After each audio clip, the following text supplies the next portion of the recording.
Welcome to Duncan Family Farms. I think that's us just gone live. I'm hoping you can hear me. If you let me know if you can't, and we shall see what we can do about it. I'm hoping that if you have any questions that you can ask them in the comments box, and if we can't answer them on film, we'll answer them later on.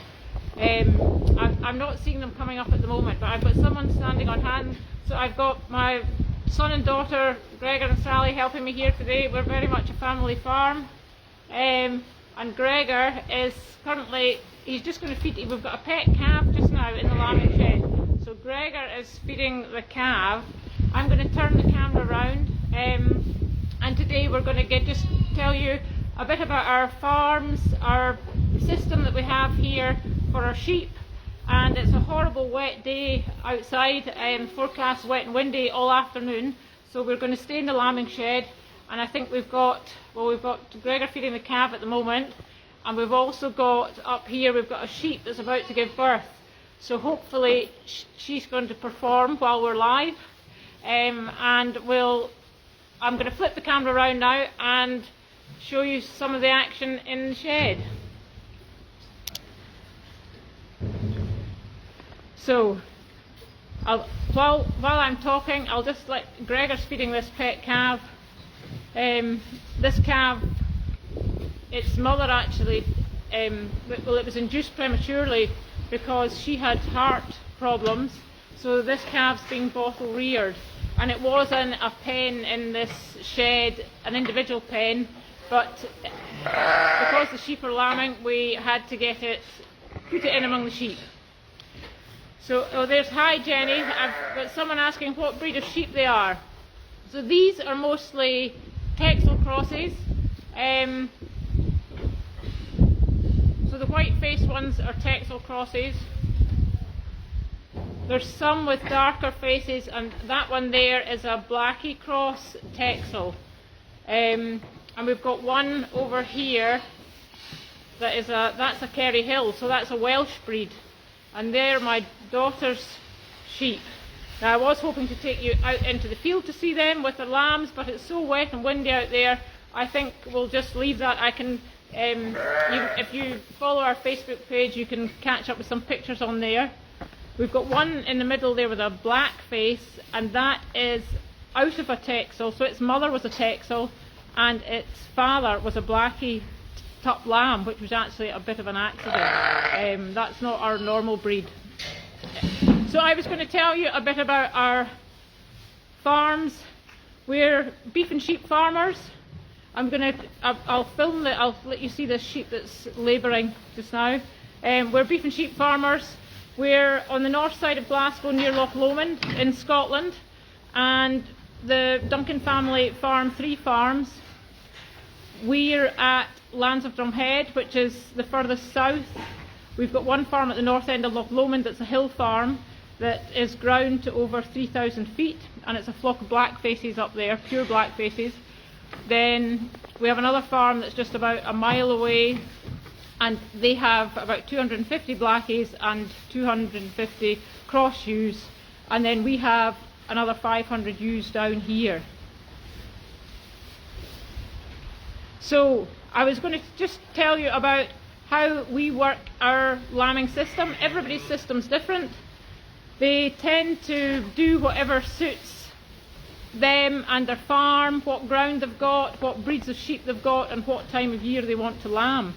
So our tups went out, so that's our male sheep. That's the daddy sheep went out with the ewes back in October, and the sheep's gestation, so I think they went out the 25th or 6th of October, and the sheep's gestation, that's how long they're pregnant for. Humans are 9 months, sheep are 5 months less 5 days. So the ewes that were tucked on the 25th of October, our first ones were born on the 20th of March roughly. We did have 1 or 2 early ones, and we put harnesses on the tups. You'll notice some of the sheep have got different coloured bottoms. that one there has got a yellow bottom. The Kerry Hill has got a red bottom, and there's some in here still. There's one there with no colour on her bottom. So because we only have a small shed, we can only get 140 sheep in here, and we've got over 500 to lamb, and they all go through this shed in about 17 days. So we bring in the ones that are most imminent, and we know that by what colour is on their bottom, so we know when they were tucked and which ones are going to lamb first. So the white bottoms were first, and there's not many of them left. There's one or two, and then after 5 or 6 days of the tuck being out, we change the harness colour to yellow. So the tups, or that's the male sheep, wear a harness a bit like you would walk your dog in, and it has a crane on its chest, and when it mates with the ewe, it leaves a mark on the ewe's rump. So we've got the yellow ones are in, they're lambing just now, and the next lot will be red. Most of the reds are still outside, and they'll come in as they start lambing. Now so once the tups have been out, the tups come back in, and then in sort of January time we scan them all so that we know how many lambs they're having. And this helps us feed them. We very much feed according to condition and how many lambs they're carrying. So we need to feed them to make sure that they've got enough energy for the lambs to survive, and that they'll have milk when the lambs are born. But we don't want to feed them too much, because if they've got a great big lamb in them, it ends up you might need to get the vet for caesarean sections, which is not ideal. So ideally we want them to lamb on their own, and the lambs not be too big, but the ewes to have plenty of milk and then be able to go back out to the grass. So we have them in literally just for 5 days or so, 5 or 6 days each batch is in, and they lamb and they go straight back out to grass. Now we feel that system works with us, partly because that's the size of shed we've got, and we put them straight back out onto grass. We feel it's more natural, and the sheep are happier out at grass. There's less chance of disease with the lambs being in, but you do have the weather to deal with, and being born outside on a day like today is not ideal. So we bring them in to make sure we're on hand to assist with any of the births, and then they go straight back out. Now we'll keep an eye. We'll come back to that sheep that's lambing. I was going to let you see. So that's Mocha, the pet calf there, and she tends to stay in this corner of the shed. Now she's an Angus cross calf, and her mother was an Angus cross as well. So most of our cows are native bred, either Anguses or Shorthorn crosses. So I'm going to take Sally and Gregor are working away at pens here. So this is very much the labour ward, and as they lamb, each pen's got a little gate out of it, and we bring them out. We might pen them up in the corner just until they bond with their lamb, and then we bring them out, a gate in the corner, and they go into, so that's the gate for this pen, and then they go into individual pens. So I was just going to walk down the pens and let you see some of the lambs. So most of these lambs have been born in the last 24 hours. I think these are the freshest ones, are they, Sally and Gregor? Yes, these were born before lunch, just before lunch. So these were born just before lunch, and each lamb gets a scoot of spectrum, and that just stops them picking up any bacterial infections in their stomachs. And they get their navels dressed with iodine, and that dries up their navel cord, which attaches them to their mum. So no, they're very fresh, and you'll see they're still, but straight away they're in trying to find the mother's udder and milk. So this is a first time lammer, and we call that a gimmer. So she's 2 years old. We don't lamb them till they're 2. Now I know she's a gimmer because of the colour of her tags. They've all got tags in their ears, and the tags have a flock number on them. Each farm has its own flock number, and then they have an electronic tag as well, and that has an individual number on them. So this ewe is actually an Aberfield cross, so this is out of a black ewe, and its father was an Aberfield tuck, which is a Texel cross Leicester, and we've started using the Aberfields over our Blaskies. We used to use a blue-faced Leicester, but we find that the Aberfields are a bit hardier, and we like the lambs and they're motherly, so that's quite a new change. Now Sally and Gregor, so once they go into individual pens, we check them, make sure they're suckling. We can help with any issues when they're in pens. So sometimes they have suckling issues, just like babies, and might need a hand to find the mother's teat. So if need be, we can help with that when they're in the shed. Some of them might have had a difficult birth and be a little bit slow, or if they've been born outside, they might be cold, and we would pop them under a heat lamp just to warm them up. So I don't know if these are boys or girls. So after they've been in for about 24 hours, so they'll probably go out tomorrow. So ones that were born overnight or earlier today, we then pop them into the trailer and they head back out to sheds, out to the fields. Now these, you'll notice, if Sally maybe holds them there, you'll notice these, as I say, it's a dirty wet day in Scotland today, and because these lambs are going out, they've got, this one's got a little plastic mac on, and that just keeps, it's forecast very wet and windy overnight, and that will just keep it dry and stop it getting soaked to the skin. And as long as they've got milk in their tummies and they're with their mums, they should be fine. So you'll see the wind and rain blowing out there. So we'll put them out in a wee sheltered corner of a field somewhere. So when they go outside, it's the issues that they have to deal with outside, and as I say, they're usually fine unless they get mismothered. So if you are walking in the countryside over Easter, it's a good idea to try and avoid fields with sheep and lambs in them. And if you do need to walk in a field with sheep and lambs, if you've got a dog with you, ideally you want to keep it on a lead, because the ewes, if they get mismothered and a lamb's left for 12 hours and has not found its mum and not got a full tummy, it won't survive in the weather like it is outside today. So that's an important point. We'll go back to this. So these were born last night too, so they're waiting to go out, but we've got a particularly small one in here, so it probably won't go out for a while. I don't know, Gregor, can you lift that little lamb up?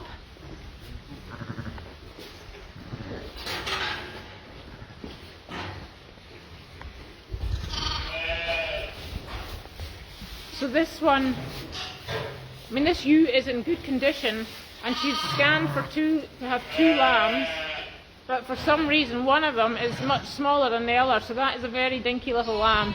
So we'll not put it out today, it'll stay in for a day or two until it's much bigger and the weather's not so bad.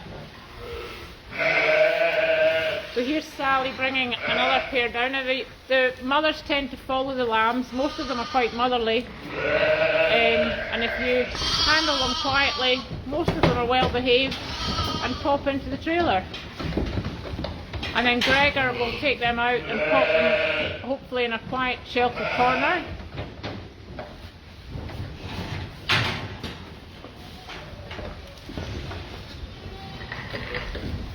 So we'll go back down and see how this sheep's doing that's giving birth.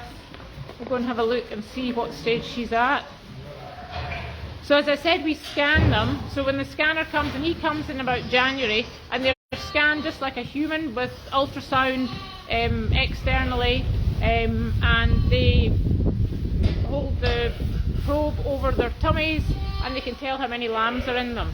So we mark the ones that are having triplets with an orange dot in the middle of their backs. The ones that are having twins have no mark.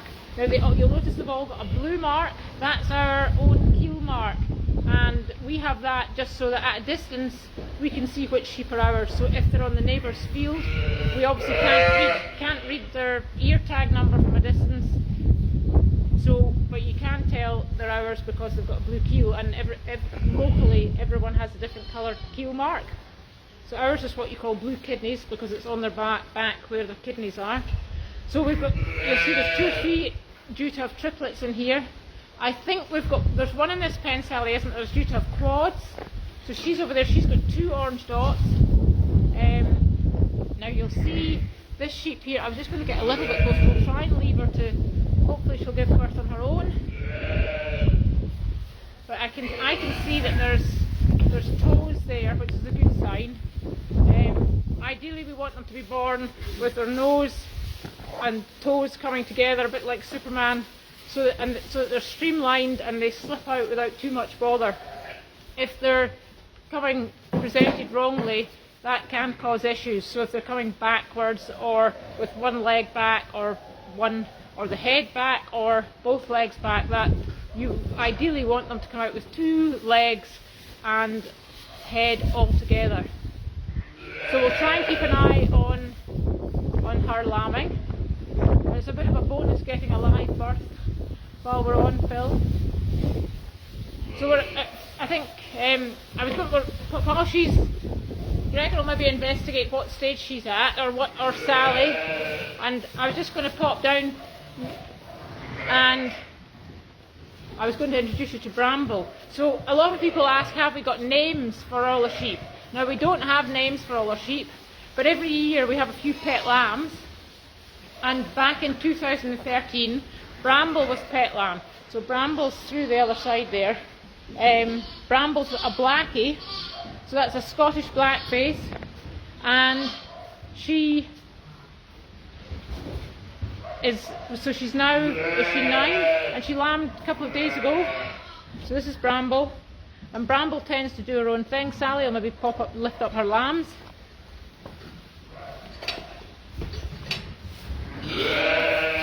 So these aren't black-faced lambs. Although the mother's a blackface, these are actually she was with the Kerry Hill Tup, so these are half Kerry Hills, and one's a boy and one's a girl, and I think we'll probably keep the girl. So that's Bramble's lambs, and Bramble featured in the Bank of Scotland advert last year. So I don't know if anyone's seen that, but it was Bramble that followed Susan Calman into the Theatre Royal in Glasgow. She'll go anywhere with a bucket of cake. And this sheep next door is actually Bramble's lamb, from one of Bramble's lambs from 2 years ago. So that's one that we know. And she actually had triplets, but we tend to leave them just with 2 lambs. So we've taken one of her lambs away and we've given it to somebody else that's only had 1. Because they've only got 2 teats, they can really only feed 2 lambs successfully. And we try and twin the 3rd lamb onto somebody that's only having 1. Ideally, if everybody had 2 lambs, that would be ideal. So that's a little lamb. So that sheep is, so its mother Bramble was a Scottish blackface, and its father was a Texel Beltex cross, which is more of a sort of meat variety. And these little guys, she's been crossed with a Texel Beltex again, but they're quite small lambs as well. Oh, so Gregor's, I think, assisted over here. We'll go and have a watch. I think there's 1 live lamb just been born, and we shall go and watch the second one coming out. Will I, Gregor? So, as I said, we've got 3 farms. We're quality meat assured farms, all 3 of them, which means all our sheep that we produce are born, reared and processed in Scotland. So the welfare standards are one of the most important things to us. So this sheep, so she's had 1, and Gregor's just getting the second one. I don't know, Gregor, is it just there to see? So I'll show you how you want it presented. So there, that's the 2 legs, and Gregor's just going to give it a gentle pull. There it comes out with its 2 legs and head together. That's how you want them born. And you see straight away it's taking a breath. Unfortunately we've got the calf helping as well, but that's So that's a very fresh born lamb. So we'll leave her to mother those. She'll bond with them, we'll get the calf out the road. Greg, if you want to just lift her up and she'll... You want to bring your calf with you.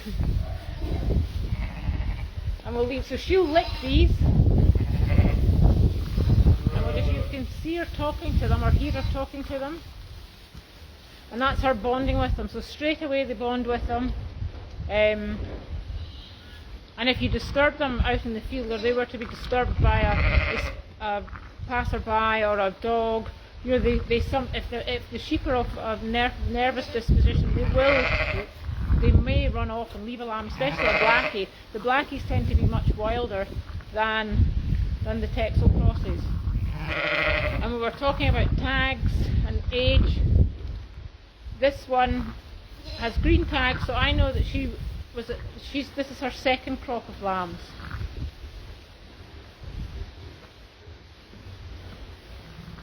So, I hope you've enjoyed today's visit to our lambing shed. I'm going to turn you back round just till we say cheerio. We've got Sally in the background and Gregor and the calf. So yeah, we're all here. So thanks for watching. Hope you've enjoyed our tour of our lambing shed. Any questions? If you've got any, just ask them in the comments box and we'll try and respond to them later. So thanks very much for watching. Bye.